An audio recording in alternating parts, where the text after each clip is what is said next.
A family vanishes without a trace deep in Glacier National Park, leaving behind only a cold campsite, a child's sock, and a final unsettling message.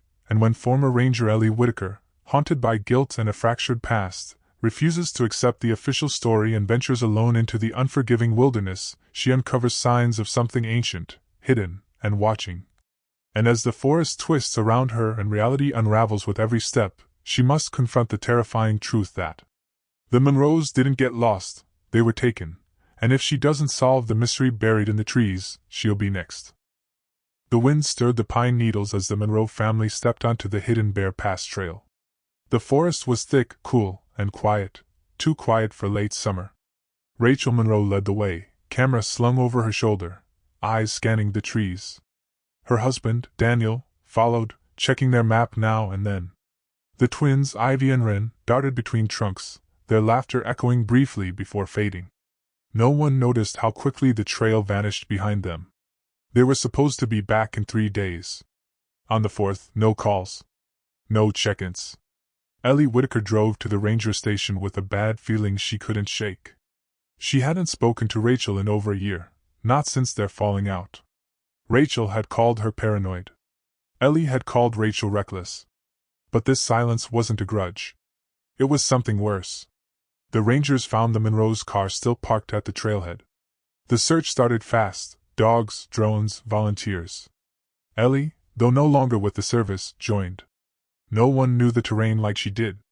They found the first sign near a dry streambed, a campsite, burned out and broken. The ashes were cold. A child's sock lay between 2 rocks. A strip of canvas was stuck to a branch. Daniel's backpack was slumped near a log, torn and empty. No blood. No bodies. No footprints. Just trees.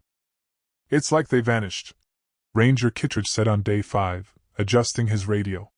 "No animal signs. No fight. Nothing." Ellie crouched by the fire pit, brushing ash off the stone.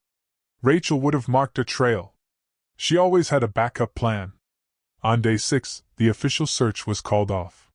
Quietly, they wrote it off. Maybe the family wandered off trail. Fell. Got lost. Glacier was brutal and big. These things happened. But Ellie didn't believe that. Not for a second. Daniel was careful. Rachel was experienced. The weather had been clear. And there was the last text from Rachel, 2 days in. "Weird noise last night. Something outside the tent. Might be a bear. All good though." Then nothing. As the team packed up, Ellie stayed behind, staring into the trees. The trail felt wrong. Too clean. The forest was holding something back. She'd seen this kind of quiet before, just before a storm, just before something broke loose. The forest had taken them. And she was going in after them. Ellie started early, before sunrise. She didn't tell anyone she was going back in. The official search was over. Paperwork filed. Case cooling fast. But she knew this forest, and she knew Rachel. Something was wrong. She followed the same trail the Monroes had taken. Hidden Bear Pass looked different now, quieter, darker, like it was waiting for her. She marked trees every 50 yards, kept her GPS on, but even that started glitching after a few miles. Midway through the 2nd day, she found a cairn of stones, small, deliberate, unnatural. Not on any map. Not from any ranger. One stone was stained with something dark. She took a photo, didn't touch it. Later, she spotted movement in the trees. Too fast for a deer. Too quiet for a bear. She called out. No answer. She kept walking. That night, near a shallow ravine, she found a scarf tangled in a bush. Ivy's. She remembered the bright yellow pattern from old photos. She didn't sleep. By morning, the trail had changed. Literally, rocks were moved, branches broken in unnatural patterns. She was being led somewhere, or pushed. On the 3rd day, deep in the backcountry, Ellie found a second camp. Not the Monroes. Older. Rotten gear. Empty cans. A journal in a dry bag, pages water-warped but legible. Notes about lights in the trees. Sounds at night. One entry ended mid-sentence. It's right outside. Watching. She flipped through the last page. Dated 1997. Ellie closed the bag and looked around. No wind. No birds. Just trees. Whatever had taken the Monroes wasn't new. And it was still here. Ellie pressed deeper into the backcountry, moving fast, driven by something she couldn't name, her boots pounding through mud and pine needles as the trees seemed to close in tighter with every mile, branches clawing at her jacket, and shadows shifting where no light touched, and though her legs burned and her water ran low, she couldn't stop. Not now, not when she was finally getting close. She followed broken patterns in the underbrush that couldn't be random.